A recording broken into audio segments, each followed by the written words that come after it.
à tous, nous sommes le 14 janvier, voici l'actualité principale de ce mercredi. Des ateliers sonores pour les enfants de 6 à 12 ans, c'est une proposition du Cygne de Chaumont pour lutter contre l'ennui pendant les vacances scolaires. Nous avons suivi l'un des ateliers. Nous étions ce lundi soir à Longeville-en-Barrois. Autour d'un grand brasier, les agriculteurs ont exprimé leur colère face à des normes jugées étouffantes, des revenus en chute libre et la crainte d'un avenir sacrifié. Nous étions avec eux à Longeville-en-Barrois. Un coup d'œil sur la météo, le ciel restera très couvert avec des averses fréquentes tout au long de la journée.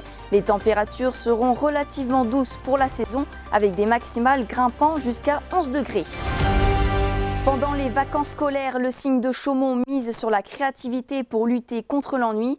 Fidèle à sa vocation, le Centre de design graphique a proposé des ateliers sonores à destination des enfants de 6 à 12 ans. Une parenthèse ludique et accessible pour découvrir la musique autrement, expérimenter, créer et partager, loin des écrans et des activités classiques de fin d'année. Un reportage de Célia Richard.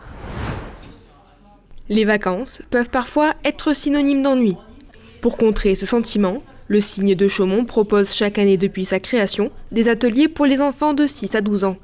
Un rendez-vous pensé pour éveiller la curiosité et offrir une autre manière de passer son temps libre. On sait par expérience qu'à Noël, les familles viennent au Cygne. Et souvent des familles qui ne sont pas de Chaumont, qui redécouvrent, qui vont rendre visite aux grands-parents ou aux membres de la famille. Et donc voilà, ils découvrent le lieu ensemble. Donc l'idée, c'est de proposer des ateliers qu'on puisse faire ensemble. Ici, pas besoin de savoir jouer d'un instrument. Grâce à des outils spécialement conçus pour l'expérimentation sonore, les enfants peuvent composer librement, assembler des sons, tester des rythmes et créer leur propre mélodie. Alors, venez voir. Là, chacun va avoir son composteur. Une approche ludique, accessible à tous, qui dédramatise la musique et encourage l'expression personnelle. Cocorico, en fait, on répète. Donc, il faut encore un C. Voilà. Donc, je tiens là, donc ça bouge plus. Maintenant, il faut qu'on transforme ces petits points en trous.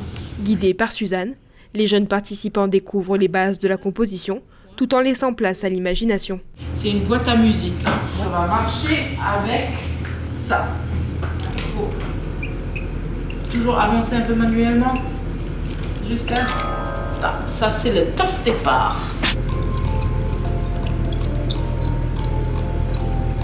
D'abord, ils écoutent une mélodie connue du grand public, puis définissent le mot qu'ils veulent écrire.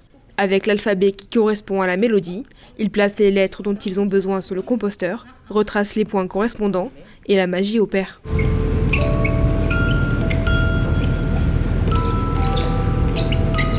Un temps de partage apprécié par les enfants et par les parents. C'est une découverte, je viens jamais faire d'activité au Cygne et comme je les avais en vacances quelques jours, j'ai pris cette opportunité entre l'écriture et la musique, comme ils sont un petit peu dans un éveil musical au conservatoire et le petit commence à bien écrire en grande section.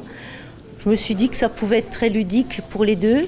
Au total, plus de 25 personnes ont assisté aux différents ateliers proposés pendant les vacances de Noël. Les prochains seront proposés en collaboration avec les graphistes affichés à partir du 14 janvier. Ce lundi soir, à Longeville-en-Barrois, une soixantaine d'agriculteurs se sont réunis autour d'un brasier pour exprimer leur ras-le-bol. À l'appel de la FDSEA et des jeunes agriculteurs, ils dénoncent des normes jugées étouffantes, des revenus en baisse et un avenir incertain, notamment avec le traité du Mercosur. Une mobilisation nocturne soutenue par des habitants et suivie par les élus. Clémentine Coppola était sur place. Dans la nuit meusienne, une lueur perce l'obscurité. Un feu brûle sur le rond-point de Longeville-en-Barrois. Un brasier allumé par des agriculteurs en colère, symbole d'une profession qui se dit à bout de souffle. Autour des flammes, ils sont plus de 70 ce lundi soir. Réunis par la FDSEA et les jeunes agriculteurs, ils dénoncent une accumulation de normes, de contraintes et de décisions qu'ils jugent déconnectées de leur réalité. Il y a effectivement 2 manifestations. Il y en a une au rond-point ici à Longeville-en-Barrois, une deuxième au rond-point d'Audinville à côté de Verdun. C'est aussi d'amener chaque agriculteur à faire son carnet de doléances, savoir ce qui ne va pas sur son exploitation, ce qu'il considère qui devrait être amélioré, qui n'est pas normal. Et nous, après, c'est notre rôle de construire, de résumer, j'ai envie de dire, de construire ça et d'amener le résultat de ce qu'on aura collecté à la ministre de l'Agriculture, à nos parlementaires, au préfet et aussi au réseau FNSEA, pour préparer les prochaines revendications et aussi les prochaines solutions qu'on apporterait aux lois agricoles qui arriveraient par la suite. Trop de contraintes, trop de charges et pas assez de considération.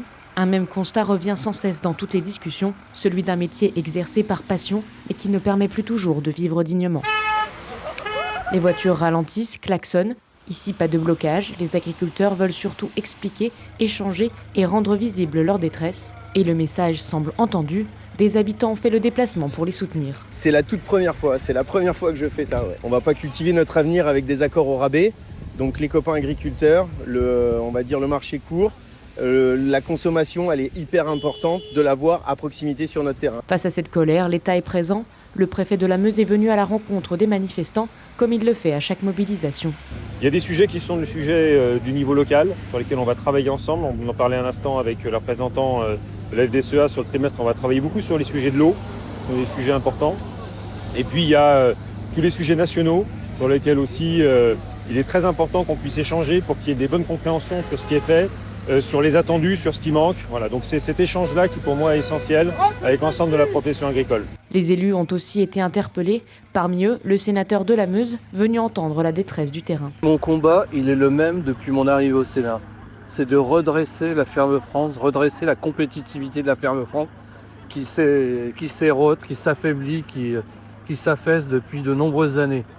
Dès 2018, on a fait un rapport avec Laurent Duplon qui démontrait que si on ne changeait rien, nous perdrions notre souveraineté et le solde positif de notre balance commerciale aux alentours de 2027.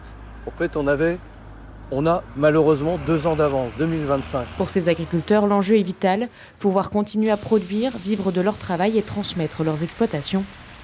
Tous veulent encore croire en un avenir meilleur et regardent déjà vers la suite. Le prochain rendez-vous est annoncé le 20 janvier à Strasbourg, 3 jours après la très probable signature du traité de libre-échange entre l'UE et les pays du Mercosur. Cette nuit-là, certains ont choisi de rester sur place, autour du brasier, pour veiller, discuter et rappeler que leur combat ne s'arrête pas au lever du jour. C'est la fin de cette édition, merci de l'avoir suivi. Dans un instant, la météo, restez avec nous, l'info continue sur PTV. Pour plus de reportages, rendez-vous sur notre site internet et notre application mobile.